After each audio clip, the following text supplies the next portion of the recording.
नमस्कार। Welcome to exam runway.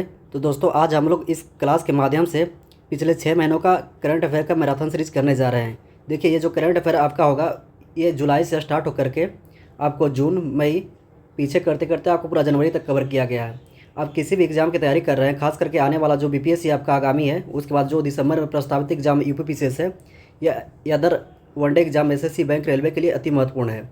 देखिए, अगर आप किसी भी एग्ज़ाम की तैयारी कर रहे हैं ना, तो काफ़ी चीज़ें अब एग्ज़ाम में जो क्वेश्चन आता है मिक्स टाइप का आता है, या तो वन लाइनर आता है या 2-3 स्टेटमेंट बाई क्वेश्चन पूछ देता है। तो अगर आप किसी मैगज़ीन को फॉलो कर रहे हैं तो इस क्लास को आप लोग एक बार अच्छे से रीड कर लीजिएगा, सुन लीजिएगा। उसके बाद आप किसी भी मैगज़ीन को फॉलो कर रहे हैं, एक दो बार उसको रीड कर लीजिएगा, तो आपको 99% क्वेश्चन वहाँ से बन जाएगा। तो आप किसी भी अपडेशन के लिए हमारे एग्ज़ाम रनवे टेलीग्राम चैनल से जुड़ जाइए और क्लास का आप लोग ज़्यादा से ज़्यादा शेयर कीजिए और चैनल को सब्सक्राइब कीजिए। तो पहला कह रहा है अग्नि मिसाइल तकनीक MRIB। तो ये क्या है? Multiple independently टारगेटल re entry vehicle है। ठीक है, इसको ध्यान रखिए। ये एक ही मिसाइल के कई परमाणु पारंपरिक हथियार को अलग अलग लक्ष्यों को गिराने में सक्षम है। ये एक ही मिसाइल या परमाणु के रूप में कई अलग लक्ष्यों पर एक बार में भेजने में सक्षम है। इसका जो परीक्षण किया गया है वो 8 मई 2026 को अब्दुल कलाम द्वीप जो उड़ीसा के तट पर है वहाँ से किया गया है। इसमें और पूछने वाला एक तथ्य जो है पूछ देगा कि ये विकसित किसके द्वारा किया है, तो DRDO द्वारा विकसित किया गया है। ठीक है, और उससे महत्वपूर्ण पॉइंट ये है, ये 3 चरण वाला ठोस ईंधन से चलने वाला इंजन है। देखिए, यहाँ से स्टेटमेंट काफ़ी को कन्फ्यूज करेगा। तो पहला बात तो ये 3 चरण वाला है और ये पूरी तरह से ठोस इंजन से चलने वाला इंजन है, इसको ध्यान रखिए। ये 5000 किलोमीटर से अधिक रेंज वाली इंटरमीडिएट रेंज बैसाल्टिक मिसाइल के रूप में भी वर्गीकृत किया गया है, इसको ध्यान रखिए। उसके बाद देखते हैं मिशन दृष्टि, बेंगलुरु स्थित स्टार्टअप गैलेक्सी स्पेस द्वारा विकसित किया गया है। यह विश्व का प्रथम ऑटोसार पृथ्वी अवलोकन उपग्रह है। तो क्या है? ये विश्व का प्रथम ऑप्टोसार पृथ्वी उपग्रह अवलोकन ग्रह है, इसको ध्यान रखिए। भारत में निजी क्षेत्र के सबसे बड़ी उपग्रह अवलोकन ग्रह रूप में से एक है। इसको लॉन्च कब कहा गया? तो स्पेस एक्स के फाल्कन 9 द्वारा लॉन्च किया गया है, इसको ध्यान रखिए। अब आगे कह रहा है परंपरागत उपग्रहों के विकसित या विशिष्ट रूप से सिंथेटिक एवेचर रडार सार बहु स्पेक्ट्रल ऑप्टिकल सेंसर का एक ही प्लेटफॉर्म के रूप में संयोजित करता है, इसको ध्यान रखिए। उसके बाद करा INS सागर पहल एवं गश्ती पोत अचल। तो INS सागर जो है हिंद महासागर में नीति सागर के तहत 16 मित्र देशों की नौसेनाओं ने INS सुनैना पर प्रशिक्षण किया है। तो इसमें याद रखने वाली पॉइंट है, INS सागर जो है कहाँ किया गया? तो हिंद महासागर में नीति सागर के तहत ये 16 मित्र देश, कितने देश? 16 मित्र देशों की नौसैनिक है जिसमें INS सुनैना पर प्रशिक्षण किया गया है। ध्यान रखिए, INS सुनैना को ध्यान रखिए, यहाँ से आपको क्वेश्चन पूछने की संभावना ज़्यादा हो जाता है। उसके बाद करा है पोत अंचल। पोत अंचल है अध्ययन श्रेणी का 5वां तीव्र गति पोत है, इसको ध्यान रखिए। गोवा के तटरक्षक बल में शामिल किया गया है। देखिए, ये यहाँ से देखिए VVI लाइन है, ये गोवा के तटरक्षक बल से शामिल किया गया है। गोवा शिपयार्ड लिमिटेड द्वारा निर्मित कंपनी है। वर्गीकरण, यह अमेरिकन ब्लू ऑफ शिपिंग और Indian register of the shipping से दोहरी श्रेणी के प्रावणीकरण के तहत 8 PFB को श्रृंखला के 5वां श्रृंखला है। जो 8 PFB श्रृंखला है उसका ये कैवा श्रृंखला है, तो 5वां श्रृंखला है। कहाँ शामिल किया गया? तो गोवा तटरक्षक बल में शामिल किया गया है। उसके बाद देखते हैं नामकरण चेंज हुआ है। देखिए, पटना जू का जो नाम था पहले संजय गांधी जैविक उद्यान नाम था, इसको हाल ही में बिहार सरकार द्वारा संजय गांधी जैविक उद्यान से चेंज करके पटना जू कर दिया गया है, इसको ध्यान रखिए। इसका जो क्षेत्रफल है कितना है? तो 153 एकड़ में बेली रोड पर है। आप लोग अगर पटना में रहते होंगे तो ज़रूर घूमे होंगे। उसके बाद करा जैन पांडुलिपियाँ। लंदन में वेलकम कॉम्प्लेक्स संग्रहालय ने भारत में 2000 दुर्लभित पांडुलिपियों को लौटाई गई है। ठीक है, जो लंदन में वेलकम कॉम्प्लेक्स संग्रहालय है वहाँ से लगभग 2000 दुर्लभ पांडुलिपियों को भारत लौटाई गई है, जिसमें कल्पसूत्र भी शामिल है। तो कल्पसूत्र के बारे में हम लोग चर्चा करते हैं। देखिए, कल्पसूत्र जो है 34वीं शताब्दी में आपको भद्रबाहु द्वारा लिखा गया था, इसको ध्यान रखिए। यह मूलतः अर्धमगी भाषा में है। जो इसका विषय है ना कल्पसूत्र का, 24 जैन तीर्थांकों के रूप में जो कल्पसूत्र का विषय है, 24 जो जैन तीर्थांकर हैं उनके रूप में चर्चा किया गया है, इसको ध्यान रखिए। उसके बाद करा है PM मोदी का विदेश यात्रा। ठीक है, तो पहले कहाँ गए? UAE के दौरा पर गए। UAE में गए तो यहाँ पे F-16 लड़ाकू विमानों द्वारा स्वागत किया गया। ठीक है, तो पूछ देगा PM मोदी को UAE दौरा में किसके द्वारा स्वागत किया गया? तो F-16 लड़ाकू विमानों द्वारा स्वागत किया गया। समझौता क्या हुआ दोनों देशों के बीच? तो रणनीतिक पेट्रोलियम भंडार में UAE की हिस्सेदारी 30% मिलियन बैरल तक बढ़ी है। उसके बाद करा है बड़ी नार गुजरात में जो है वो शिप रिपेयर सेंटर स्थापना कोचिन शिपयार्ड इंडस्ट्री द्वारा दुबई में किया जाएगा, इसको ध्यान रखिए। उसके बाद कहाँ गए, तो नॉर्वे का दौरा किए, ओस्लो का दौरा किए। 43 वर्ष बाद किसी भारतीय पीएम का दौरा है, इसको ध्यान रखिए। और वेरी इंपॉर्टेंट ये पूछ देगा, हाल ही में जो नॉर्वे का दौरा किया उनको कौन सा सम्मान दिया गया है, तो grand cross of the royal Norwegian order of the merit, इसको ध्यान रखिए। तो नॉर्वे में किस सम्मान से सम्मानित किया गया है, तो grand cross of the royal Norwegian order of merit, इसको ध्यान रखिए। सम्मेलन जो था ये तीसरे भारत नॉर्डियन शिखर सम्मेलन में भाग में लिया गया था।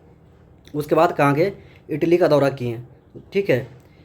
तो इटली में दौरा करते हैं तो वहाँ इन्वेस्ट इंडिया नवाचार केंद्र का पर सहमति बनता है, इसको ध्यान रखिए।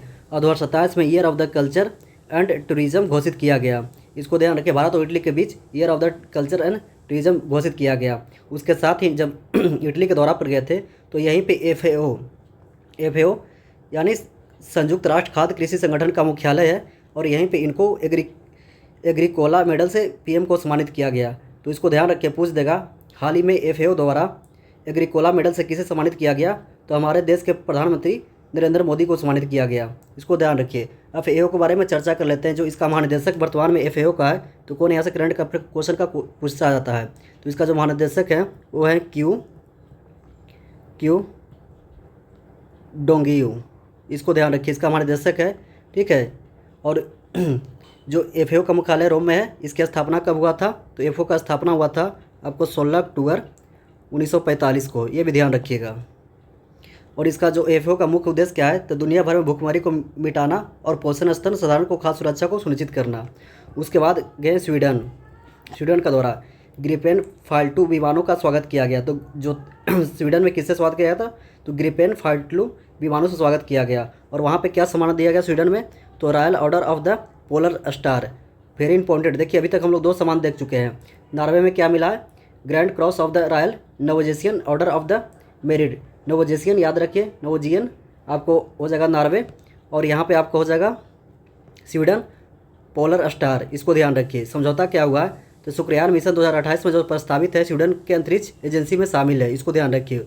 उसके बाद नीदरलैंड का दौरा किए, तो लीडेन यूनिवर्सिटी द्वारा 11वीं सदी के चोल राजवंश जो राजा राजप्रथम का था, उन्हें अनन्या मंगलम त्रामपत्र भारत को सौंपे गए हैं, इसको ध्यान रखिए। पूछ देगा, देखिए यहाँ से स्टडी क्वेश्चन पूछ देगा, अनायम मंगलम किसके रचना है, तो राजा राज प्रथम का है।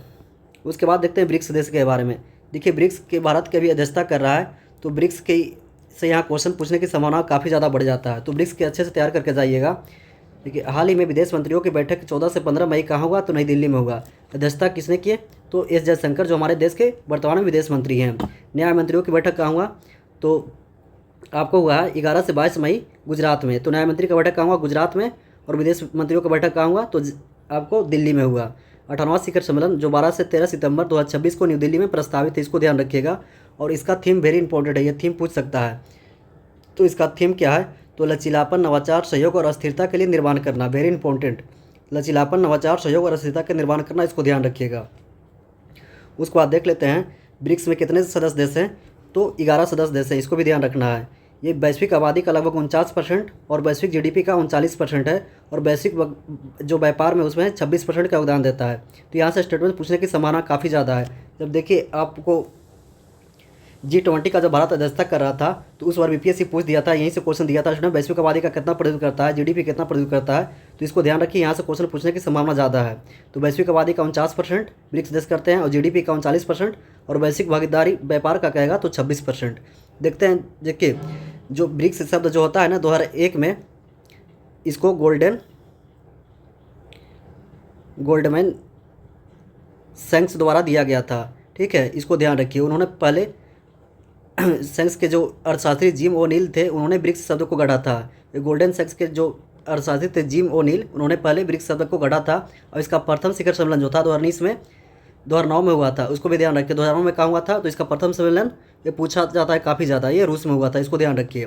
उसके बाद पहले ब्रिक्स था, उसके बाद जब दक्षिण अफ्रीका जुड़ता है तो आपको BRIC से ब्रिक्स हो जाता है। तो ब्रिक्स दक्षिण अफ्रीका कब जुड़ता है, 2010 में, इसको भी ध्यान रखिएगा, ठीक है। और उसके बाद 2024 में 1 जनवरी 2024 को मिस्र, इथियोपिया, ईरान, को शामिल किया गया, इसको ध्यान रखिए। और 2026 में हाल ही में नया जो सदस्य बना है इंडोनेशिया बना है, ये भी पूछा जाता है, ठीक है। और ब्रिक्स का एक और महत्वपूर्ण योगदान देखते हैं, यहाँ दिया हुआ है न्यू डेवलपमेंट बैंक की स्थापना, एनडीबी की स्थापना किया जाता है ब्रिक्स देशों द्वारा, इसको भी ध्यान रखिए, ये पूछा जाता है। इसकी स्थापना कब किया जाता है? तो 2014 में किया जाता है, ये डेट पूछा हुआ एग्जाम में आपका है। ये फोर्टोलेजा शिखर सम्मेलन में हुई थी, इसको भी ध्यान रखना है। इसका मुख्यालय कहाँ है?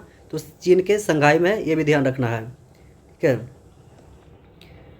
आकस्मिक आरक्षित समझौता CRA वैश्विक तरलता दबाव को दौरान सदस्य देशों को सहायता प्रदान करना बनाया गया है। देखिए हाल ही में ना ब्रिक्स देश काफ़ी ज़्यादा डॉलरीकरण पर ध्यान दे रहे हैं, ठीक है। जैसे अपने मुद्रा में अमेरिकी डॉलर को प्रभावता को कम करने के लिए वैश्विक महत्व दे रहे हैं।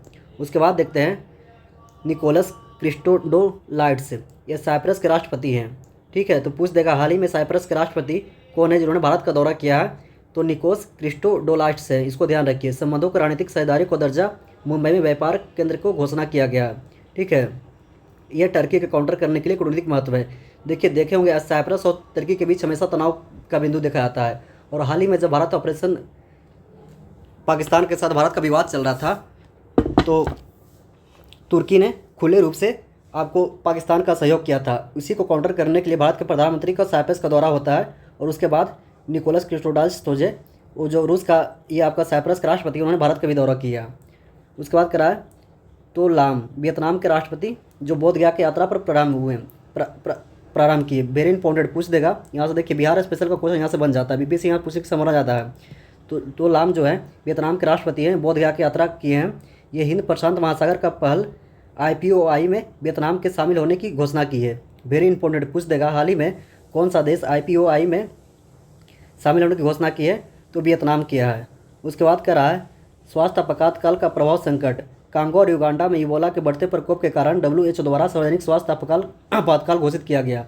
देखिए हाल ही में देखिए कांगो युगांडा वगैरह में इबोला के बढ़ते प्रभाव के कारण WHO द्वारा स्वास्थ्य आपातकाल लागू किया गया, ठीक है। रद्द हुए सम्मेलन, चौथा भारत अफ्रीका जो फोरम बैठक था, इसी के चलते इसको रद्द कर दिया गया। उसके बाद देखते हैं IBECA सम्मेलन 1 जून को चीन अमेरिका वार्ता में चर्चा में रहा शब्द, ये क्या है? तो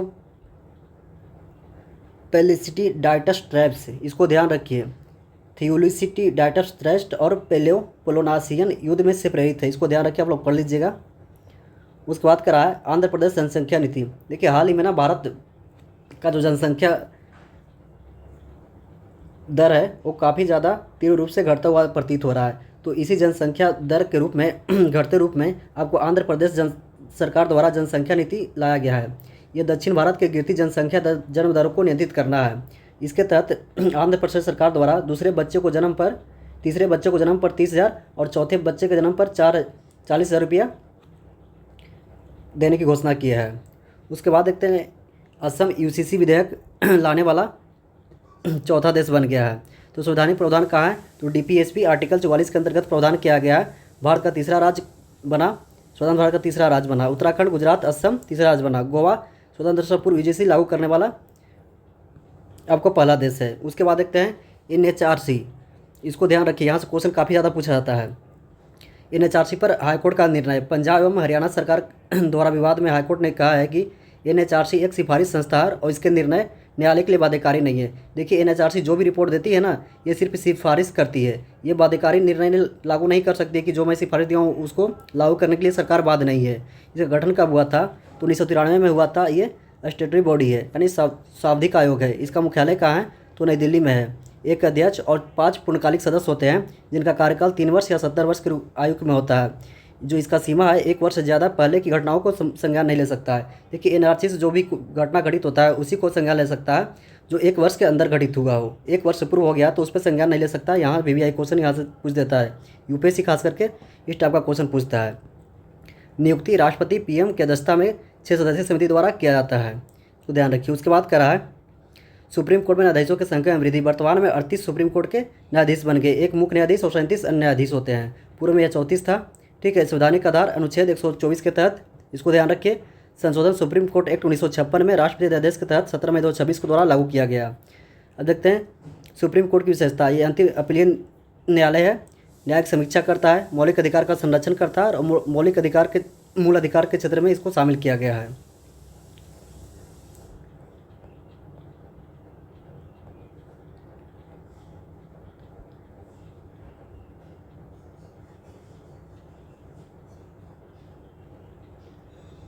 चलिए उसके बाद देखते हैं रक्षा व्यापार एवं भारत के विदेश व्यापार। तो रैंकिंग क्या है, भारत के सैन्य खर्च में 5वें स्थान पर। इसको ध्यान रखिए, भारत जो जीडीपी का है 2.3% कुल जीडीपी का रक्षा में व्यय करता है, इसको ध्यान रखना है। और डॉलर में देखें तो 92.1 बिलियन डॉलर भारत रक्षा क्षेत्र में खर्च किया है। टॉप 3 देश कौन सा है, तो कुल सैन्य खर्च में 51% हिस्सा टॉप 3 देश है, यूएसए, चाइना, रसिया, उसके बाद जर्मनी, उसके बाद इंडिया। इसको ध्यान रखिए।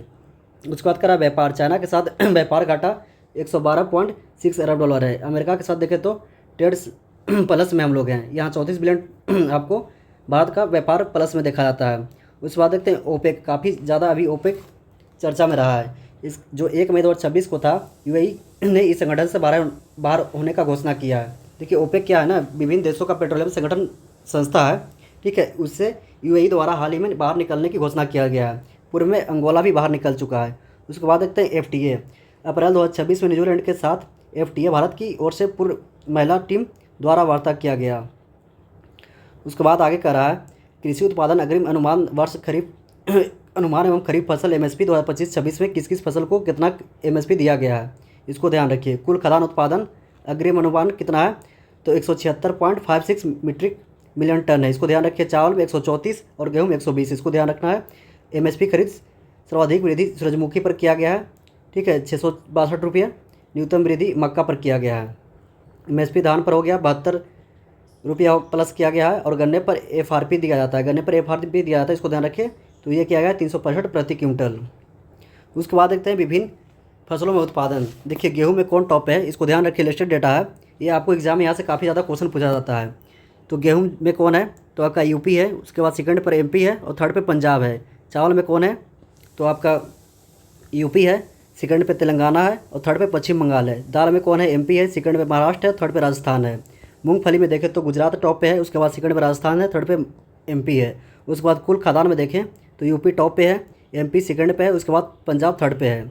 अब कह रहा है सामाजिक सुरक्षा योजनाओं के 11 वर्ष पूरे हो गए। विभिन्न देखिए सामाजिक सुरक्षा जब लाया गया था उसके 11 वर्ष हो गए हैं। तो इस टाइप के जो महत्वपूर्ण सामाजिक सुरक्षा योजनाएं होती है वहाँ से क्वेश्चन आपको देखने को मिलता है। 9 मई 2015 को शुरू किया गया योजनाओं का 11 वर्ष पूर्ण हो गया है।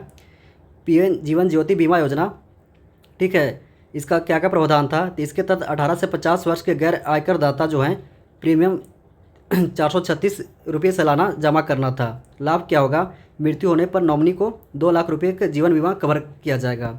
उसके बाद देखते हैं पीएम सुरक्षा बीमा योजना, ठीक है, इसका प्रावधान का 18 से 70 वर्ष तक एज दिया गया है। प्रीमियम क्या है, केवल 20 रुपये प्रति वर्ष पर, ठीक है, 2 लाख रुपये तक दुर्घटना पर बीमा कवर किया गया है, इसको ध्यान रखिए। उसके बाद अटल पेंशन योजना, ये जो 18 से 40 वर्ष तक असंगठित क्षेत्र के रूप में किया गया है, ये यूपीएससी में क्वेश्चन पूछा हुआ है। तो इसका क्या 18 से 40 वर्ष तक है। योगदान 60 वर्ष की आयु तक, लाभ 60 वर्ष के बाद जो है आपको 1000 से लेकर के 5000 प्रति माह पेंशन दिया जाएगा, इसको ध्यान रखना है। तो अटल पेंशन योजना 18 से 40 वर्ष, योगदान 60 वर्ष की आयु तक, ठीक है। और लाभ क्या होगा, जब 60 वर्ष पार हो जाएगा तो 1000 से लेकर के 5000 रुपये तक प्रति माह पेंशन मिलेगा। उसके बाद देखते हैं आरबीआई वर्ष 2025-26 में सरकार को लाभांश को 2.87 लाख करोड़ का लाभांश दिया है। ये पिछले साल से 6.9% वृद्धि देखा गया है। सो आगे करा है, देखिए यहाँ और गन्ना में दिया है, टॉप पे गन्ना में कौन है, तो यूपी है। उसके बाद महाराष्ट्र है, कर्नाटक है। कपास में टॉप पे कौन है, महाराष्ट्र है, गुजरात है, तेलंगाना है। कन्फ्यूज मत होइएगा, देखिए कपास में आपको गुजरात और महाराष्ट्र में कंपटीशन चलता रहता है, लेकिन यहाँ भी टॉप पे कौन है, तो महाराष्ट्र है, उसके बाद गुजरात है। जूट में पश्चिम बंगाल फर्स्ट पे है, सेकेंड में आपको बिहार है और थर्ड में असम है। बीबीआई यहाँ से बीपीएससी क्वेश्चन बहुत बार पूछा है। 18वें जोन दक्षिण तट रेलवे का गठन किया गया। देखिए पहले रेलवे जोन था जो 17 जोन में विभाजित था, लेकिन हाल ही में दक्षिण तट रेलवे जोन का गठन किया गया। अब कुल जोनों की संख्या कितना हो गया, तो 18 हो गया, ठीक है। इसका मुख्यालय कहाँ होगा, तो विशाखापट्टनम में होगा। अब देखते हैं मुद्रास्फीति। WPI द्वारा मुद्रास्फीति मार्च में 3.88 से अप्रैल में 8.30, मतलब लगभग दुगना हुआ है। चीनी निर्यात पर 30 सितंबर तक प्रतिबंध लगा दिया गया, इसको भी ध्यान रखना है। उसके बाद एक गाबी रोबोट बिच्छू, गावी जो है क्या है, तो रोबोट भिक्षु है, इसको ध्यान रखिएगा, पूछ देगा गावी क्या है, तो एक रोबोट है, इसको ध्यान रखिए। दक्षिण कोरिया के जोगेसा मंदिर में बौद्ध धर्म के आधुनिक युवाओं से जोड़ने हेतु देश का पहला मानव रूबी रोबोट भिक्षु गावी लॉन्च किया गया है। वेरी इंपॉर्टेंट, देखिए यहाँ पूछ देगा हाल ही में किस सरकार द्वारा या कहाँ गावी को नियुक्त किया गया है, तो दक्षिण अफ्रीका के जोगेश मंदिर में बौद्ध धर्म के आधुनिक युवाओं से जोड़ने हेतु, बौद्ध धर्म के युवाओं को जोड़ने हेतु पहला मानव रूबी रोबोट भिक्षु लॉन्च किया गया। ये कौन सा है, तो ये गावी है। उसके बाद देखते हैं जीवन ऐप सत्यायु डैशबोर्ड, तो सामाजिक न्याय और अधिकारिता मंत्रालय द्वारा वरिष्ठ नागरिकों के सिंगल विंडो सिस्टम के रूप में किया गया है। उसके बाद देखते हैं गुलाब की नई प्रजाति क्या मिला है, तो गुलाब की नई किस्म जो है त्रिभुवन मिला है, योजना आयोग के प्रथम सचिव के नाम पर रखा गया है। ठीक है, तो गुलाब की नई किस्म है जो त्रिभुवन है, ये किनके नाम पर रखा गया है, तो योजना आयोग के प्रथम सचिव थे उनके नाम पर रखा गया है। उसके बाद देखते हैं डीआरडीओ की सफलता, तो डीआरडीओ द्वारा हाइपरसोनिक मिसाइल तकनीक हेतु एस्ट्रोनोम जेट का 1200 सेकंड का सफल रन हुआ। ठीक है, इसको ध्यान रखिए, 1200 सेकंड तक सफल रन चेस हुआ। ये किसको द्वारा, तो डीआरडीओ को, हाइपरसोनिक मिसाइल लॉन्चर को।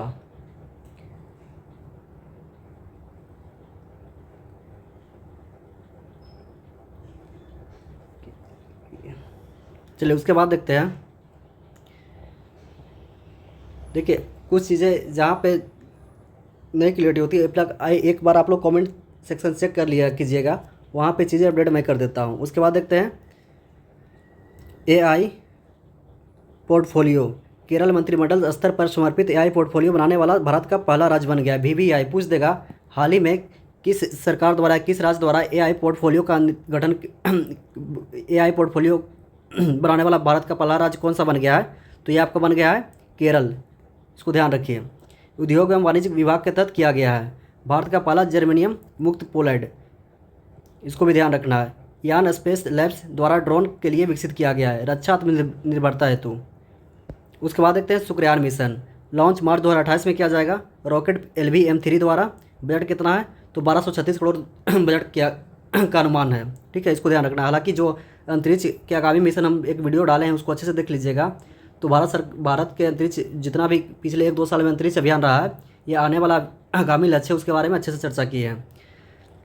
स्वीडन के अंतरिक्ष agency Swedish institute for the space physics इस मिशन में शामिल होगा। ठीक है, उसके बाद करा है शारदा वन, तो एशिया का सबसे बड़ा वर्षा वन है, इसको ध्यान रखना। एशिया का सबसे बड़ा वर्षा वन कौन सा है, तो शारदा वन, ये 700 पहाड़ियों की भूमि है।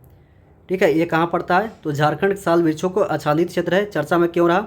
सुप्रीम कोर्ट ने राज्य सरकार को इस क्षेत्र को 31,468.25 हेक्टेयर क्षेत्र को वन्यजीव अभ्यारण्य घोषित करने का निर्देश दिया है।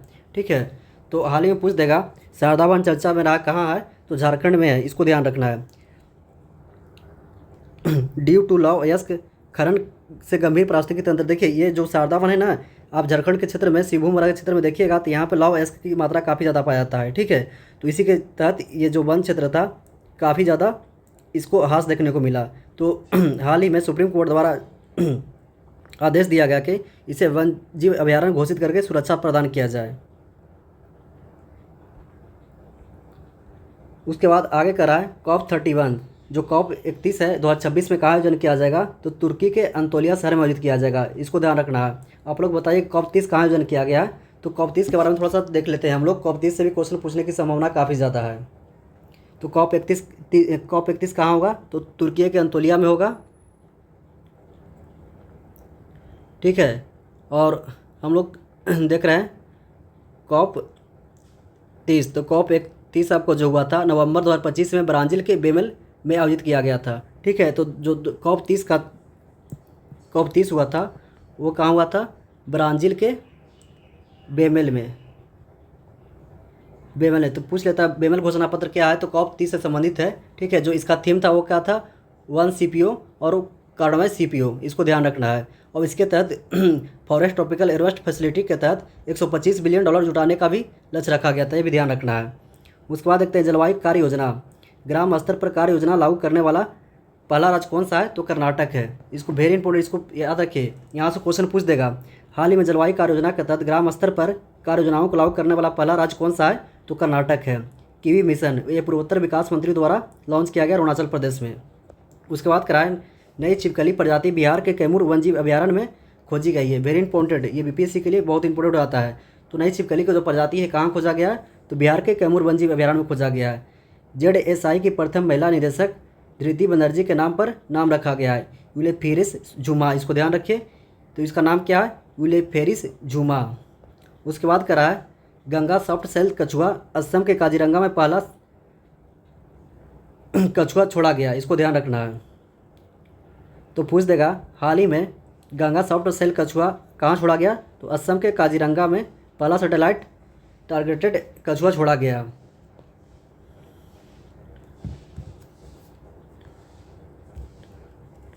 उसके बाद करा है global one report 2026, very important, यहाँ से क्वेश्चन आने की संभावना काफ़ी ज़्यादा है।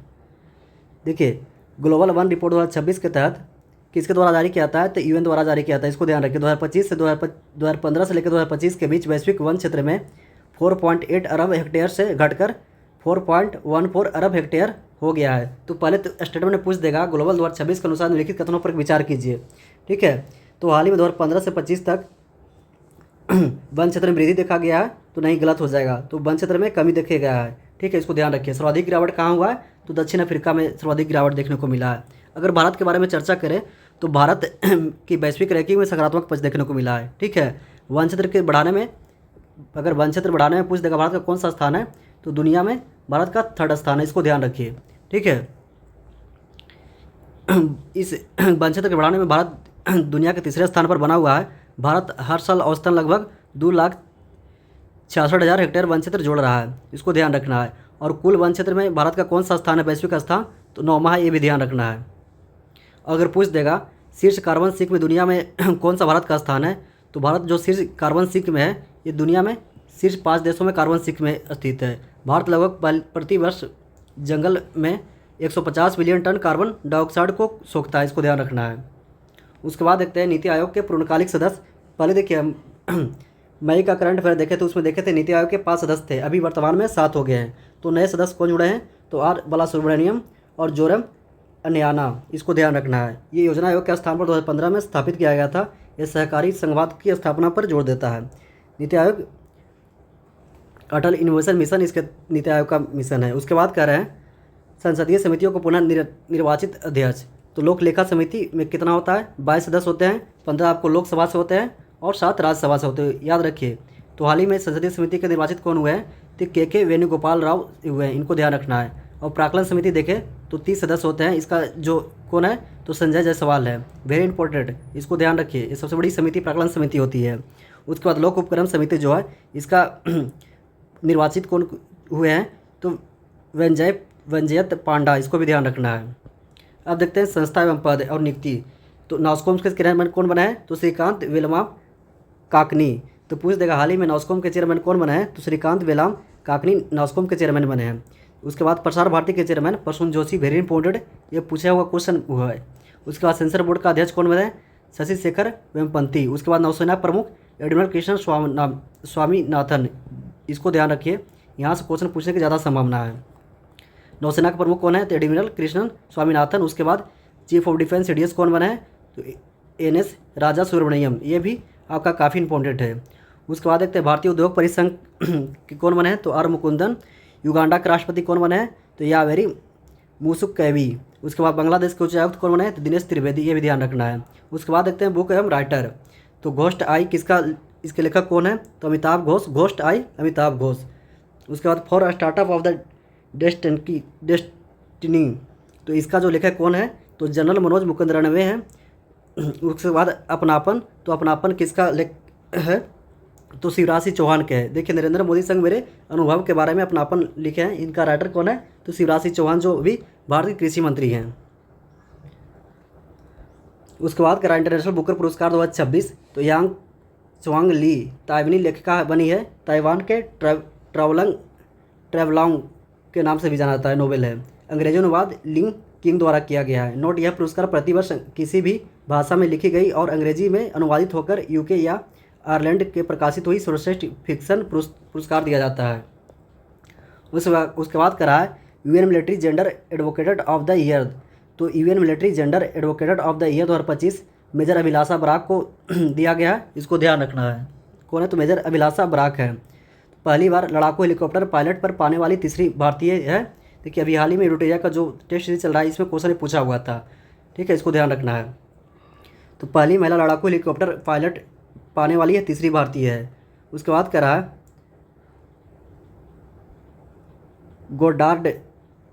गोडार्ड एस्ट्रोनॉटिकल्स अंतरिक्ष पुरस्कार किसे मिला है? तो इसरो के चंद्रयान 3 के लिए मिला है। वेरी इंपॉर्टेंट पूछ देगा, गोडार्ड एस्ट्रोनॉटिकल अंतरिक्ष पुरस्कार किसे मिला है? तो इसरो के चंद्रयान मिशन के लिए दिया गया है।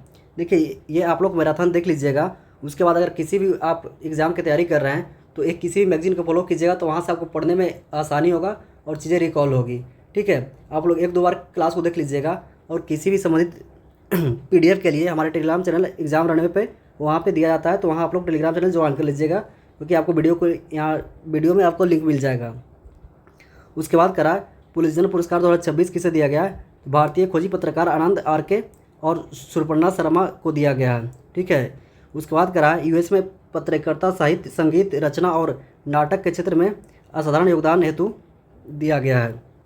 जोसेफ पुलिंजर पुरस्कार वरीयता के अनुसार प्रशासन कोलंबिया विश्वविद्यालय द्वारा दिया जाता है। उसके बाद करा है गिरलामो कैनो विश्व प्रेस स्वतंत्रता पुरस्कार 2026 किसे मिला है? सूडान पत्रकार संघ को मिला है, ये भी ध्यान रखना है।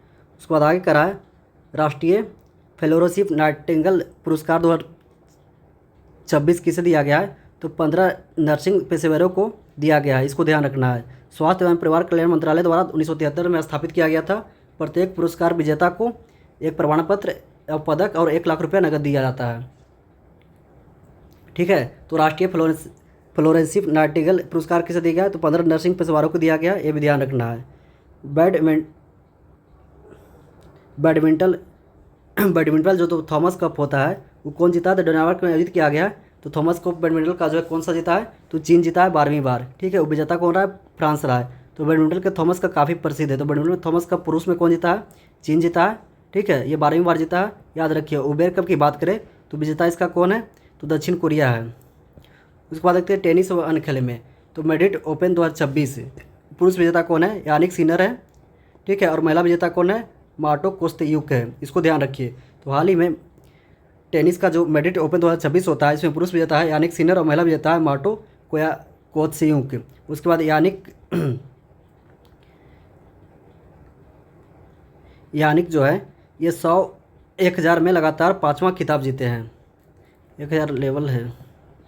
चलिए उसके बाद देखते हैं इटालियन ओपन 2026 का खिताब किसने जीता है? तो पुरुष में यानिक सिनर जीते हैं और महिला में एलोना सवितोलिना जीते ही है, इसको ध्यान रखना है। तो पुरुष में यानिक सिनर जीते हैं किसमें? इटालियन ओपन में।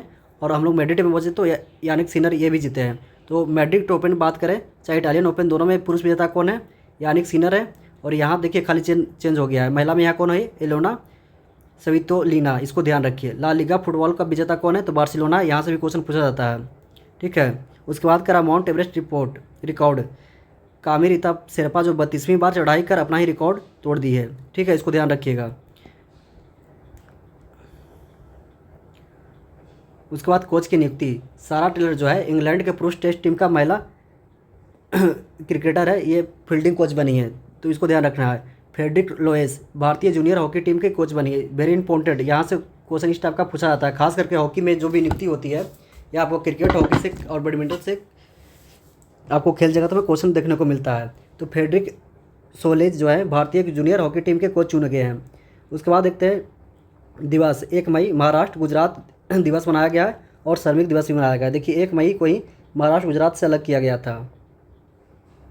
उसके बाद 3 मई को विश्व प्रेस स्वतंत्रता दिवस मनाया गया है। 11 मई को राष्ट्रीय प्रौद्योगिकी दिवस मनाया गया है और 22 मई को अंतर्राष्ट्रीय जैव विविधता दिवस मनाया गया। वेरी इंपॉर्टेंट, इसको ध्यान रखना है।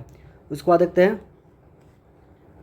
सेहत कार्यक्रम ICMR और ICAR संयुक्त मिशन कृषि प्रगति और स्वास्थ्य परिणामों में बदलने पर जोर दिया गया है। उसके बाद देखते हैं NCRB 2023 के तुलना में 2024 में कुल दर्ज अपराधों में 6% गिरावट आई है। तो पूछ देगा हाल ही में NCRB आंकड़े के अनुसार निम्नलिखित कथनों पर विचार कीजिए, कौन सा कथन सही है या गलत है, इस टाइप से क्वेश्चन पूछ सकता है। तो देखते हैं 2023 में जो है 2024 से 2023 में 6% गिरावट दर्ज किया गया अपराध में। उसके बाद देखते हैं युद्धाभ्यास प्रगति। ये 12 मित्र देशों का युद्धाभ्यास है, उमरई मेघालय में किया गया है। चलिए आगे करा है 5 राज्यों में विधानसभा। हाल ही में देखे होंगे 5 राज्यों में विधानसभा का चुनाव हुआ, तो यहाँ देख लेते हैं किस राज्य में किस सरकार का गठन बना। देखिए पश्चिम बंगाल में कुल सीटें कितना विधानसभा का 294, इसको याद रखिए, ठीक है। और विजेता कौन बना? तो बीजेपी। देखिए सीट याद नहीं रखिए, लेकिन ये कुल सीट है उसको ध्यान रखिए, यहाँ से मैच करने के लिए दे देता है। तो पश्चिम बंगाल में कुल विधानसभा के 294 सीट है, ठीक है। और विजय कौन बना है, मतलब सरकार किसका बना है? तो बीजेपी का 208 के साथ, ठीक है। और सीएम कौन बना है? शुभेंदु अधिकारी। वेरी इंपॉर्टेंट, यहाँ से पूछ देगा, ये 9वें सीएम है। और बीजेपी का पश्चिम बंगाल में पहला सीएम बने हैं। शुभेंदु अधिकारी जो है पश्चिम बंगाल का मुख्यमंत्री बने हैं। और किस निर्वाचन क्षेत्र से बने हैं? तो भवानीपुर नंदीग्राम से त्यागपत्र दे दिया। देखिए 2 निर्वाचन क्षेत्र से चुनाव लड़े थे, एक भवानीपुर एक नंदीग्राम। हालांकि नंदीग्राम से त्यागपत्र दे दिए और भवानीपुर से भी ये है। देखिए इस टाइप का क्वेश्चन इतना डिटेल बीपीएससी जाकर पूछता है। आप देखिए जब उड़ीसा के और उड़ीसा का जो मुख्यमंत्री है वो जब बने थे, उनका विधानसभा क्षेत्र पूछ दिया था, तो यहाँ से ध्यान रखिए पूछने की संभावना ज़्यादा है। तो निर्वाचन क्षेत्र कौन सा है? भवानीपुर। उसके बाद अध्यक्ष कौन है? तो रथेंद्र बोस हैं। उसके बाद राज्यपाल कौन है यहाँ का बंगाल का? तो RN रवि हैं, वेरी इंपॉर्टेंट। उसके बाद देखते हैं तमिलनाडु। तो तमिलनाडु में कुल कितना सीट है? 234। विजेता TVM के 108 सीटें, ठीक है। मुख्यमंत्री थलापति विजय 9वें सीएम बने हैं। निर्वाचन क्षेत्र पेरम्बूर से बने हैं, इसको ध्यान रखना है। राज्यपाल राजेंद्र विश्वनाथ अलंकर, इसको भी ध्यान रखना है। उसके बाद देखते हैं असम में कुल सीटें कितना है? तो 126। जीता कौन है? BJP 82 seat. और सीएम अभी कौन है? हेमंत बिस्वा शर्मा, पिछले बार भी थे, ये लगातार दूसरी बार सीएम बने हैं। निर्वाचन क्षेत्र जालू काबरी से बने हैं। और राज्यपाल कौन है? लक्ष्मण प्रसाद आचार्य। तो आचार्य से असम ध्यान रखिए। उसके बाद करा केरल में कुल सीटें कितना है? तो 140। विजेता UDF 102, INC कांग्रेस 63 सीटें। सीएम कौन बने हैं? तो BD सतीशन बने हैं, ध्यान रखिएगा। और निर्वाचन क्षेत्र इनका कहाँ है? तो परावूर है। उसके बाद देखते हैं पांडुचेरी। तो पांडुचेरी में कितना सीट है? 30 सीटें। विजेता NDA सरकार बनाई है, ठीक है। और सीएम कौन है? N रंगास्वामी 5वीं बार। इनका निर्वाचन क्षेत्र कौन है? तो पटन चावड़ी है, इसको ध्यान रख रहे हैं। तो दोस्तों हम लोग मैराथन सीरीज कर रहे हैं, इससे संबंधित आपको अगला वीडियो आपको क्लास जून, मई और अप्रैल, मार्च, फरवरी, जनवरी तक आपको पूरा इसी सीरीज में देखने को मिल जाएगा, ठीक है। तो इस क्लास को आप लोग अच्छे से कीजिए और आप लोग कमेंट कीजिए, और इसको PDF लेने के लिए हमारे टेलीग्राम चैनल से जुड़ जाइए। बहुत बहुत धन्यवाद। और आप लोग कंटिन्यू क्लास करते रहिए। आपका एक सीरीज में पूरा आपको 6 महीने का करंट अफेयर इसमें किया गया है। और उसके साथ ही जब आप किसी मैगजीन का आप फॉलो कर लेते हैं तो आपको 99% क्वेश्चन यहाँ से देखने को मिल जाता है।